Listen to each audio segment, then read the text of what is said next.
He was a billionaire who thought he knew his daughter, until one day he secretly followed her after school. And what he discovered broke his heart. If you love stories that touch the heart and teach life lessons, hit the subscribe button and turn on the bell so you never miss an amazing story again. Chief Obin Nwosu was a man everyone in Enugu City knew by name.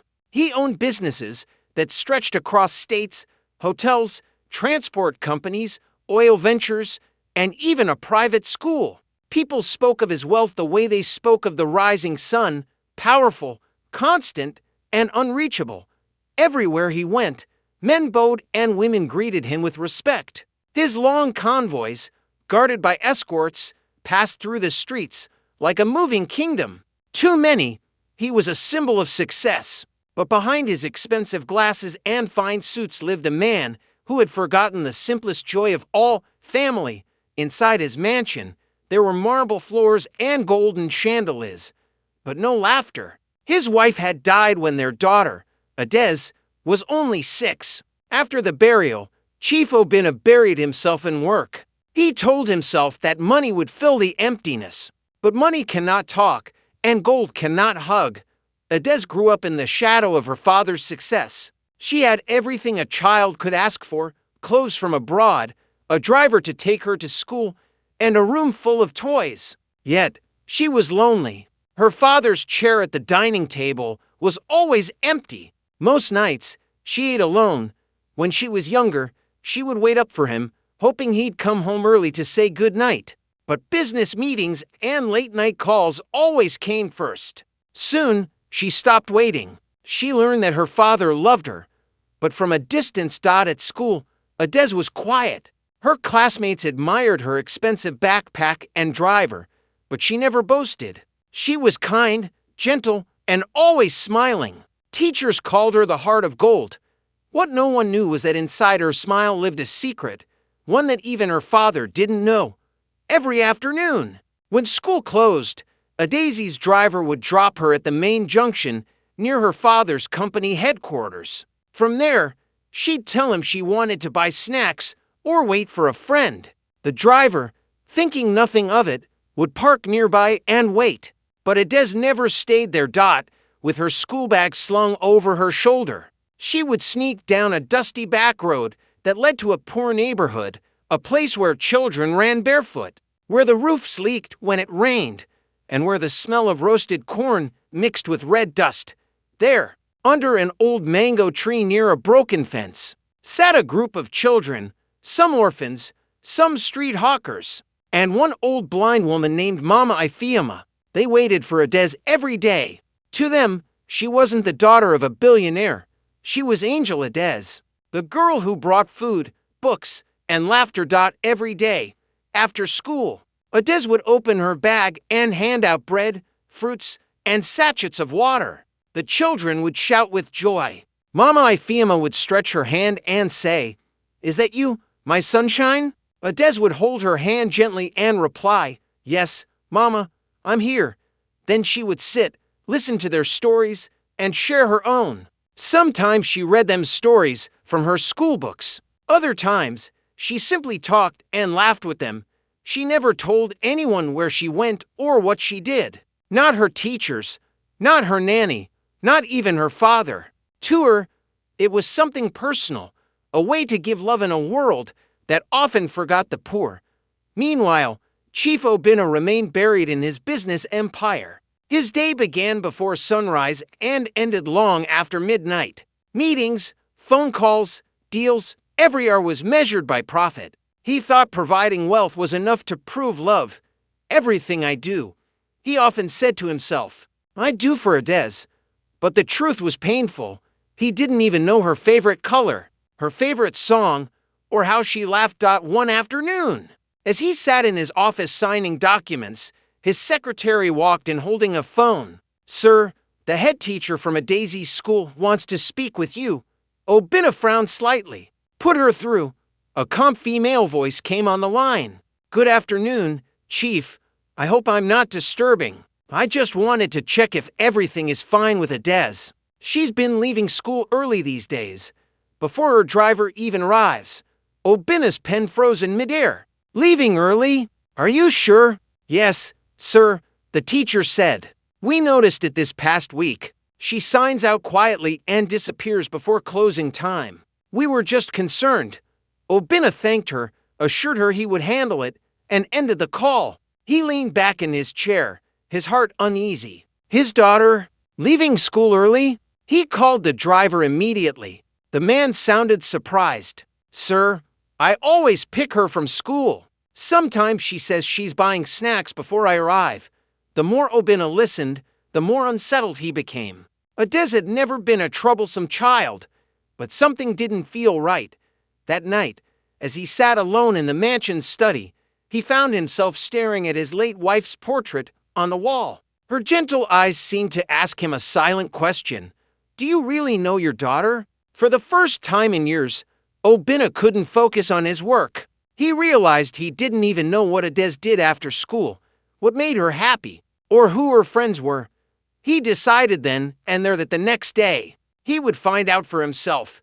The next morning, Adez left for school as usual, but this time, her father's black SUV followed at a distance. Chief Obina had instructed his driver to stay far enough not to be noticed. He sat in the back seat, his face hidden behind dark glasses, his heart heavy with curiosity and worry.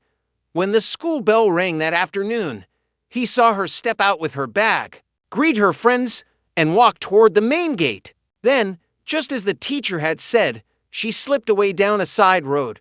The billionaire leaned forward. Follow her, he whispered. The car moved slowly behind her, careful not to draw attention. As he watched her from a distance, Obina's chest tightened. She walked quickly, but gracefully, heading somewhere familiar.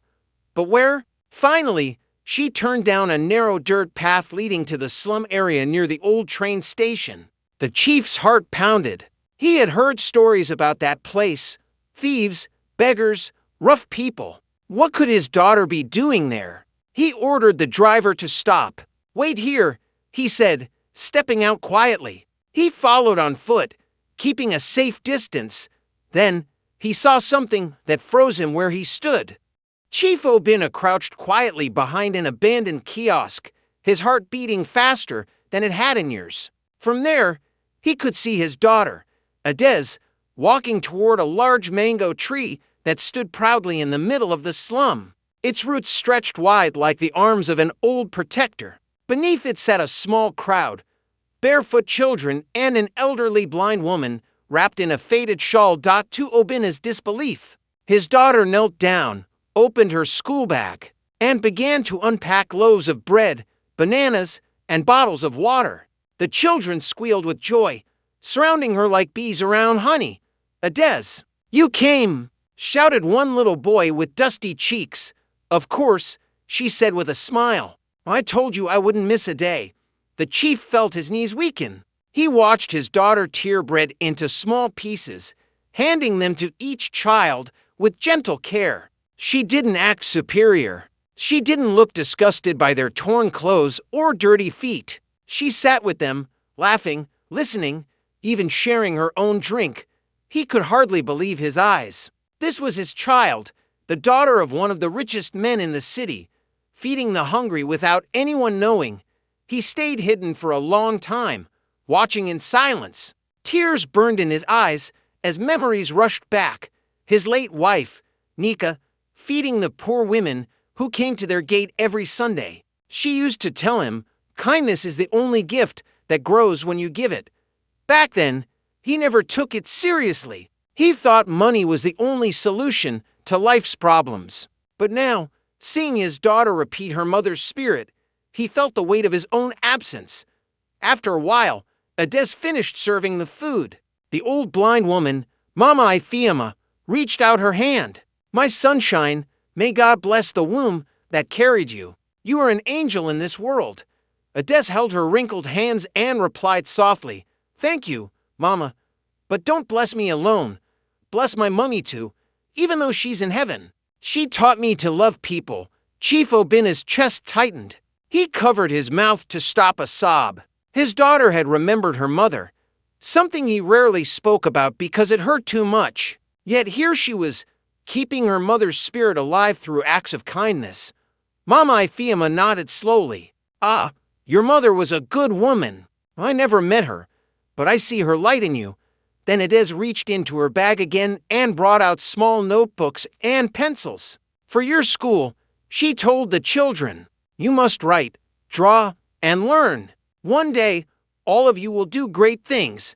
The children clapped and jumped, chanting her name, Adez, Adez, Adez. Chief Obina's eyes were wet now. He felt something crack inside him, guilt, pride, love, and regret all mixing together. He thought he had been doing his best as a father by providing wealth, but his daughter was teaching him a lesson no school could teach. Suddenly, a tiny girl tugged at Daisy's skirt. Auntie Adez, is your papa like the rich men in the big cars? Adez smiled sadly. Yes, he is, but he's very busy. He doesn't like noise. Does he know you come here? The girl asked. Adez hesitated, looking down. No, she whispered. He wouldn't understand. Obina's heart dropped. His daughter was afraid to tell him, afraid that her own father wouldn't understand kindness. The thought cut deep. He stepped back quietly, wiping his face with a handkerchief. His legs trembled as he walked toward his car. The driver looked surprised when he entered. Sir, did you find her? He didn't answer. He simply said, take me home, all the way to the mansion. He stared out the window, lost in thought. The images of his daughter feeding the poor replayed over and over, her laughter, her gentle touch, her humility. He realized she had everything he once had before success hardened his heart. That night, Obina couldn't sleep. He sat in his late wife's old room, staring at her portrait. The candlelight flickered across her smiling face. Nika, he murmured, our daughter. She is just like you. He remembered how Nika used to insist on visiting orphanages every Christmas. She would drag him along, reminding him that wealth was only borrowed, that it meant nothing if it didn't touch lives. He had forgotten, but his daughter had not. As dawn broke, Chief Obina made a decision. He would visit the mango tree himself, not as a billionaire, not as a man of power, but as a father trying to understand his child. The next day, he told his driver to drop him at the corner and leave. Dressed in plain clothes and a simple cap, he walked alone to the slum. The air smelled of smoke and dust, but for the first time in years, he breathed deeply and smiled. He found the mango tree again. The children were already there, laughing and playing. Mama Ifeoma sat on her mat, humming softly. When she sensed someone approach, she turned her head. Good morning, sir, she said politely. Good morning, Mama, Obina replied, bowing slightly. Are you looking for someone? Yes, he said with a soft smile. A girl, small, kind, with a heart brighter than gold. Mama Ifeoma smiled, recognizing the description. Ah, you mean our sunshine, Adez. She will come soon. She never misses. Obina nodded and sat quietly beside her. For several minutes, they talked about life, about hunger, hope, and children. The old woman spoke with wisdom that pierced his soul. Then, in the distance, he saw his daughter approaching, her uniform a little dusty, her face glowing with joy. She hadn't seen him yet. He watched her greet the children, unpack her bag, and begin feeding them again. The sight filled him with both pride and pain. When she turned and finally saw him sitting there, her eyes widened in shock. The food plate almost slipped from her hands. Papa? She whispered, frozen in place. The children turned to, staring curiously at the stranger she called father. Obina stood slowly, his throat tight, his heart racing. Adez, he said softly, I saw everything yesterday. Her face went pale. Papa, I can explain. He raised a hand gently. No, my child. I am the one who must explain. For a long moment, silence filled the space under the mango tree. The laughter of children faded as they sensed something sacred happening. The air grew still, the afternoon sun casting a golden glow between father and daughter. Chief Obina stood tall, but his heart trembled. He had faced boardrooms full of powerful men, Yet nothing had ever made him feel so small, so unworthy, as standing before his own child. Adez looked down, twisting her fingers nervously. Papa, I didn't mean to hide it from you. I didn't think you would understand. Obina swallowed hard. Understand what? My daughter? That happiness doesn't come from money, she said softly. It comes from helping people who have nothing. Her words pierced his chest like a spear. For years, he had built walls around his heart, thinking success could replace love. But in that moment, the walls began to crumble. He took a slow step forward. Adez, do you know I followed you yesterday? She looked up in surprise. You did? He nodded. Yes, I saw you feeding these children. I saw you with Mama Ifeoma. I saw the joy in your eyes, the same joy your mother used to have. Adez blinked back tears. Mama always told me to care for others. She said we must share what we have, no matter how small. Obina's voice broke. And I forgot that lesson, Adez. I forgot who I was. I thought love was something you could buy. He knelt down, a billionaire kneeling on dusty ground, and took his daughter's hands. Forgive me, my child.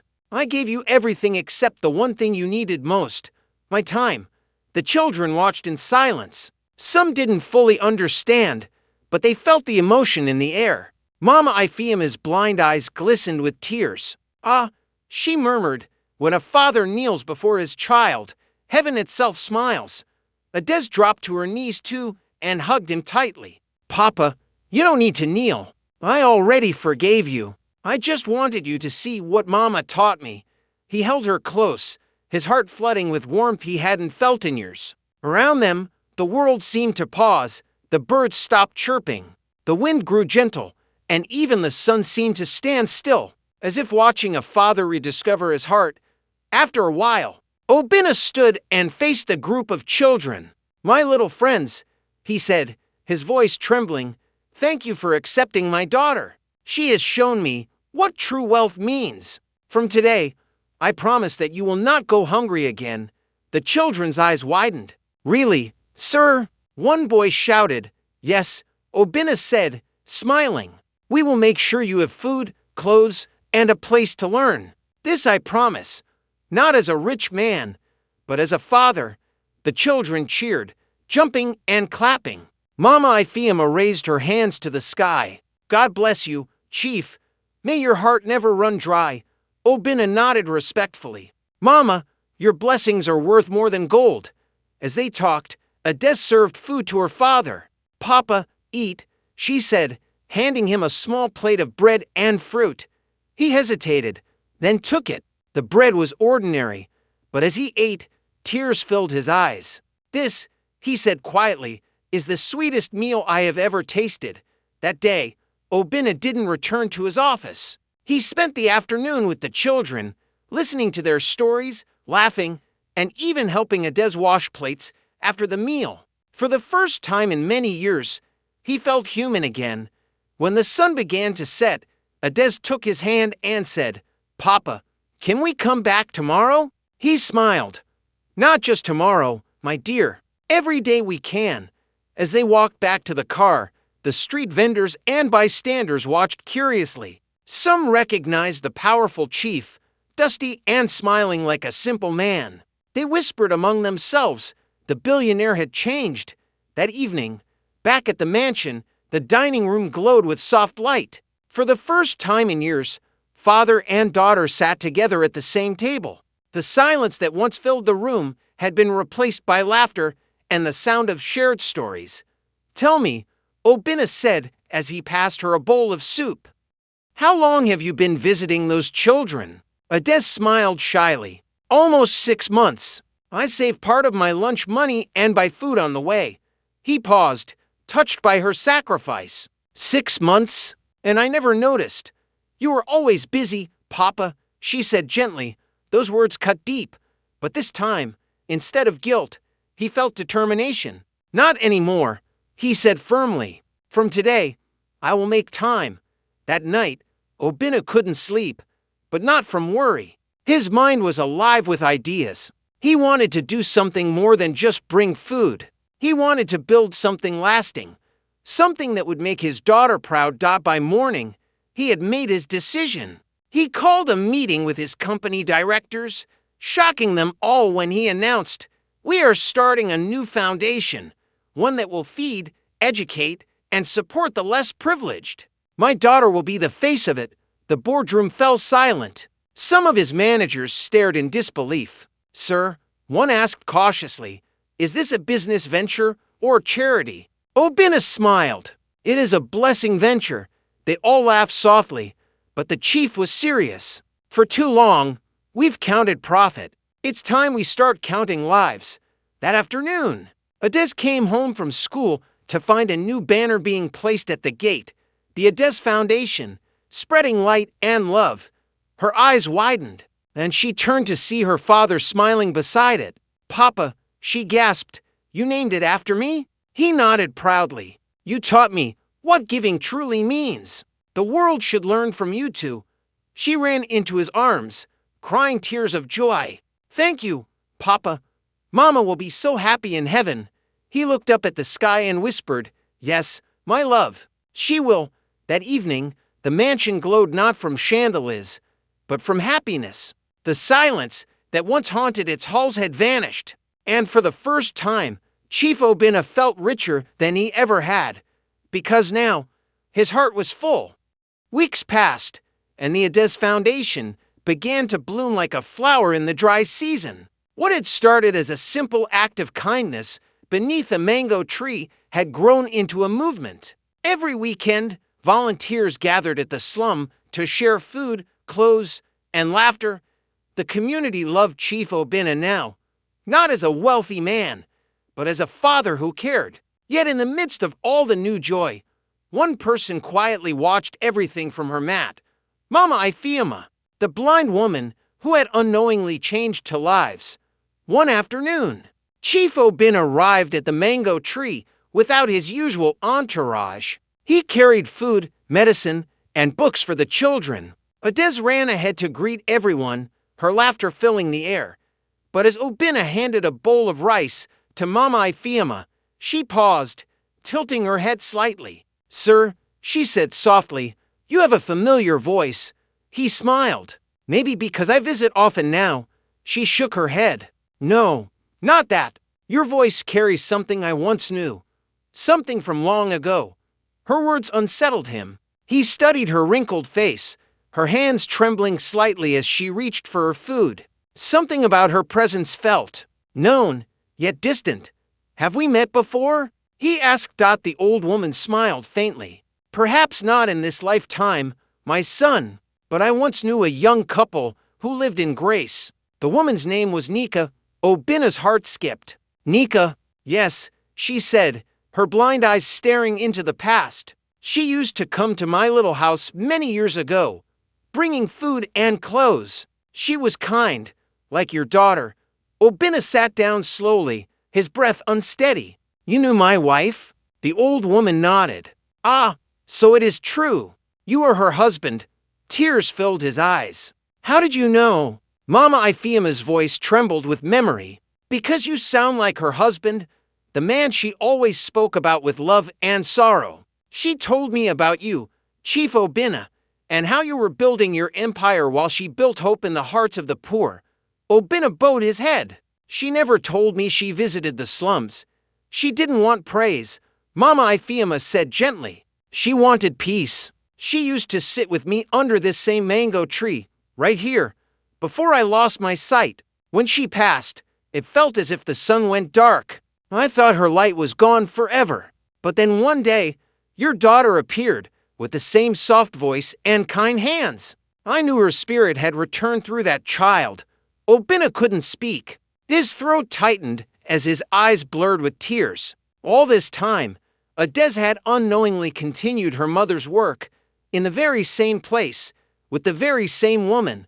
He reached for Mama Ifeoma's hands, trembling as he held them. "Mama, thank you for keeping this memory alive. You don't know what this means to me." She smiled, her blind eyes glistening. "Oh, I know, my son. Sometimes God hides our blessings in places we least expect, so that we may find our way back to Him."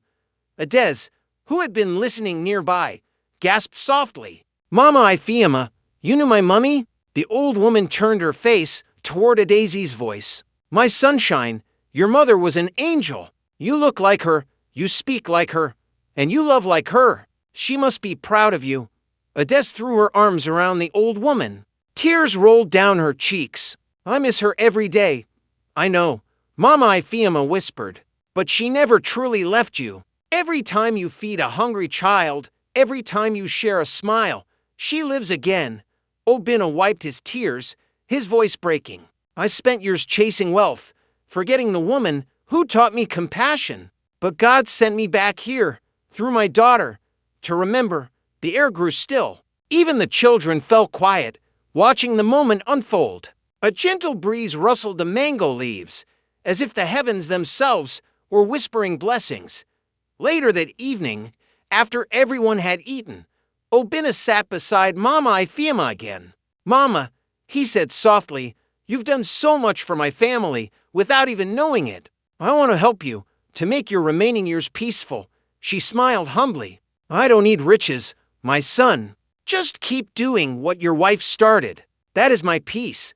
But Obinna insisted. "Please, allow me to take you to a hospital. There are good doctors who can help with your eyes. I will not rest until you see again."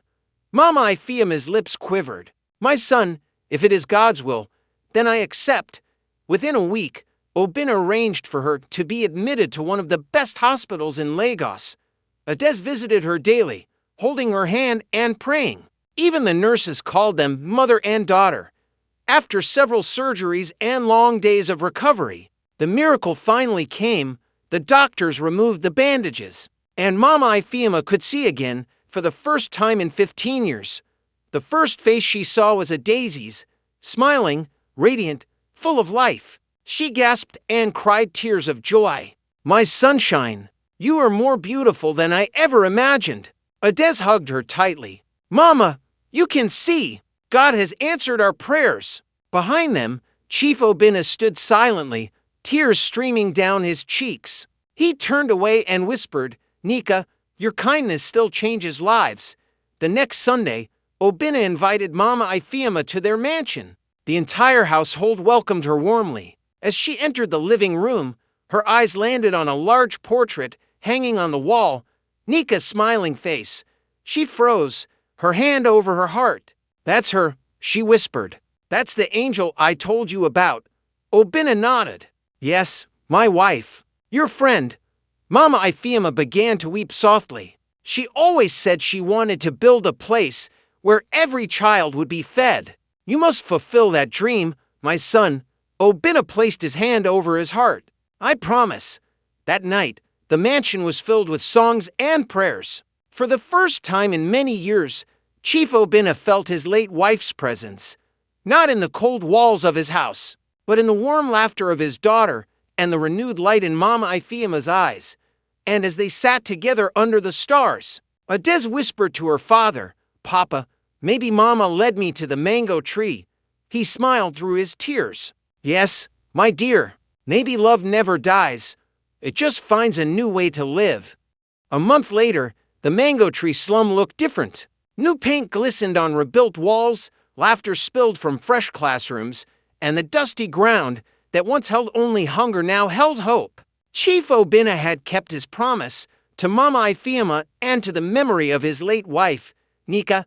He called it Nika Heart's Home, a shelter and learning center that fed, taught, and healed the forgotten. Every plank and brick carried love. Ades designed the playground herself. Mama Ifeoma chose the prayer corner beneath the same old mango tree. Obinna supervised quietly, no longer the distant businessman, but a man reborn.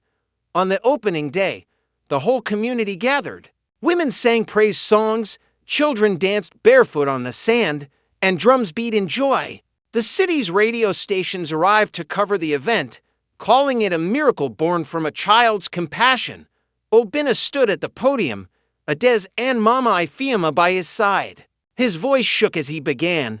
"Many years ago, I thought success was measured by money, but my daughter has shown me that true success is measured by hearts we lift. This place is not a charity. It is a family." The crowd erupted in applause. Adez smiled shyly and whispered to Mama Ifeoma, "Papa sounds happy again."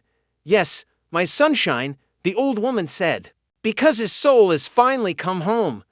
After the ceremony, children ran through the new classrooms, walls painted in bright colors, each desk carved with their names. Adez sat with them, reading storybooks aloud. Her laughter mingled with theirs, and Obina stood at the doorway, watching with quiet pride. For weeks afterward, the center thrived. Donations poured in. Volunteers arrived from nearby towns. The foundation's message spread far and wide. Kindness is wealth. But success did not make Obina boastful this time. He often returned alone at sunset to sit under the mango tree. There, he would close his eyes and remember Nika's voice, gentle, strong, full of faith. Obina, she had once told him, "We are not owners of wealth. We are caretakers." Now he finally understood. One evening, as he sat beneath the tree, Mama Ifeoma joined him. Her eyesight was still weak, but she could now see the outlines of faces and colors. She placed a hand on his shoulder. "You have done well, my son. Your wife would be proud." He nodded slowly. "I only wish I had listened to her sooner. She tried to teach me, but I was too busy chasing shadows." Mama Ifeoma smiled. "Do not weep over what time has taken. Rejoice over what grace has returned." At that moment, Adez came running toward them, holding a small notebook. "Papa, Mama Ifeoma, look," she said excitedly. "I wrote a proverb for the foundation wall." She opened the book and read aloud, "A rich heart gives longer life than a rich pocket." Obina's eyes softened. "That is wisdom, my daughter. We shall carve it in stone." The next day, the proverb was engraved above the main gate of Nika Hart's home. Every visitor read it as they entered, and many left changed. Some gave money, some gave food, but most gave what mattered. Their hearts died as the months passed. The foundation expanded beyond the slum. Mobile kitchens fed widows in nearby villages. Small schools opened in forgotten towns. Adesi's name began to appear in newspapers, but she never let pride enter her heart. "I am only continuing Mama's work," she always said. Meanwhile, Chief Obina's businesses also flourished, but he no longer chased profit.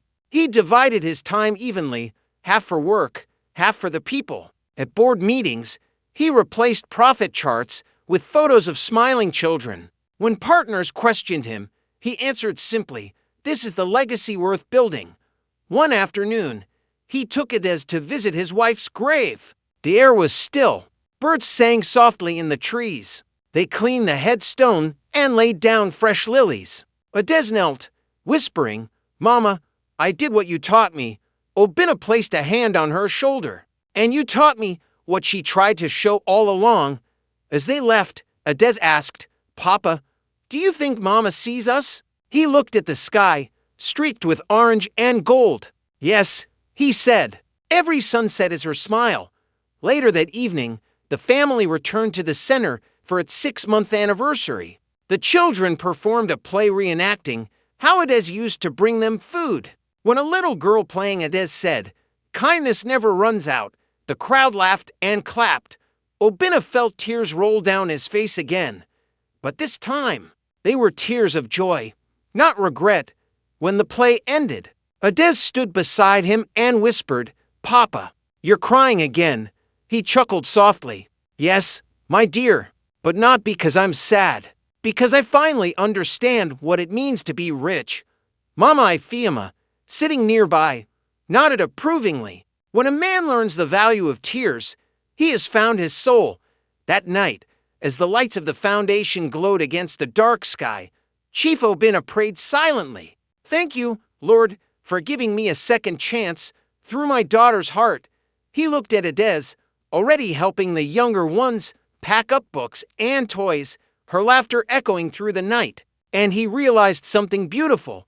The future of his family, and perhaps the nation, lay not in the power of men like him, but in the gentle strength of children like her. A year later, the world had changed for Chief Obina Nwosu and his daughter, Adez.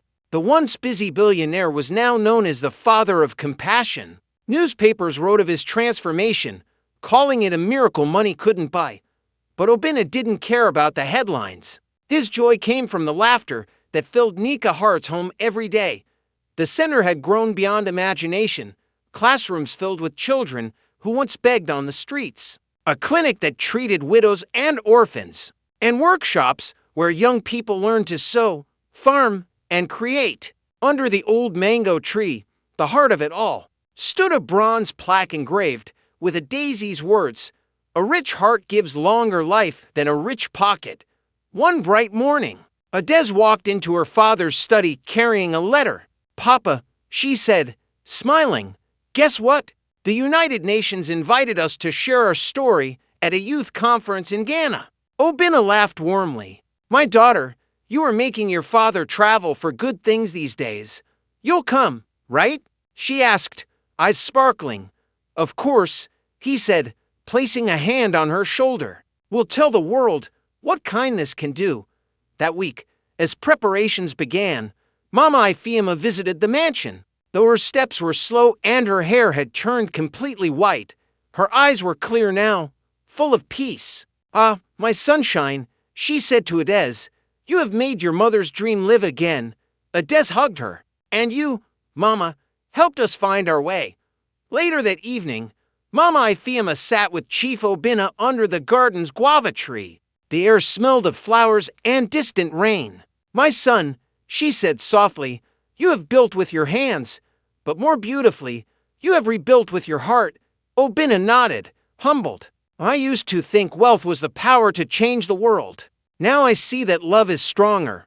Mama Ifeoma smiled. "That is the wisdom of age, to see clearly what truly matters." That night, a soft storm rolled in. Thunder murmured, and rain tapped gently on the windows. Adez came into her father's room, wearing her night robe, carrying 2 cups of tea. "Mama Ifeoma says the rain is Mama's blessing," she said, sitting beside him. He smiled. "Yes, she used to say rain washes the soul." They sat quietly, listening to the rhythm of raindrops, both lost in thoughts of Nika. The next morning, they drove to the foundation together. The rain had left the air cool and clean, and puddles reflected the children's laughter. Adez led a group of new volunteers in sorting clothes while Obina checked the new building plans. Suddenly, one of the little boys, Tunt, came running, holding a wilted flower. "Uncle Chief," he called, "see what I found by the fence." Obina knelt and smiled. "That's a lily, my boy. It's a flower your Auntie Adezi's mother loved very much." The boy grinned. "Then I'll plant it here so she can see it from heaven." Something inside Obina melted again. He helped the boy plant the flower right beside the mango tree. "Good," he said. "When it blooms, it will remind us that love never dies." That evening, Mama Ifeoma gathered everyone beneath the tree for prayer. Children held hands, volunteers joined, and even passers-by paused to listen. The old woman lifted her hands and said, "May kindness never leave this land. May every heart that gives find peace." Her voice trembled as she continued, "Let this place stand as proof that one child's goodness can heal a family, and one family's love can heal a community." As they said amen, the sky broke into hues of orange and purple, a sunset so beautiful it looked like the heavens were smiling. Later, when everyone had gone, Chief Obina remained under the mango tree alone. He touched the trunk gently, whispering, "Thank you, Nika. Thank you for giving me back my soul." Adez approached quietly and sat beside him. "Papa," she said softly, "do you think I'll ever be as kind as Mama?" He smiled. "You already are, my dear, and maybe even kinder, because you brought me back to her." She leaned against his shoulder. "I just followed what she taught me, to never ignore someone in need." He wrapped an arm around her. "And I followed you, thinking I would find trouble. Instead, I found my heart." They both laughed quietly, their eyes fixed on the horizon, where the last light faded. Months passed, and the Nika Hearts home became a model for others. Communities across the country began to build similar centers, all carrying the same message: Kindness is the true inheritance. Ades continued her studies while remaining active in the foundation. Chief Obinas spent less time in boardrooms and more time reading stories to the children. The once empty mansion now echoed with songs, laughter, and life. Years later, on the anniversary of Nika's passing, the family held a grand celebration at the center. Children danced, drums beat joyfully, and Mama Ifeoma, now very old, but smiling, was seated at the front like a queen. During the event, Obina gave a short speech. His voice, though older, carried strength and peace. "My friends," he said, "I once followed my daughter because I was afraid she was going astray, but she was the one leading me back to the right path. She showed me that love is not weakness. It is the greatest wealth." The crowd clapped, and many wept quietly. Then Ades stepped up and added, "My papa taught me that when a person changes for love, the whole world changes with them." She turned to him and smiled. "I love you, Papa." He smiled back, eyes glistening. "And I love you, my sunshine." The drums began again, and the celebration carried long into the night. Children sang, women danced, and stars glittered above the mango tree that had witnessed it all: sorrow, discovery, forgiveness, and rebirth. As the night ended, Mama Ifeoma whispered a final blessing. "May this story never end. May every home learn that wealth fades, but love remains. Money builds houses, but love builds homes. A father's riches may feed the stomach, but a daughter's kindness feeds the soul." Asterisk, asterisk, if this story touched your heart, please like, share, and subscribe so more people can feel the power of our beautiful stories.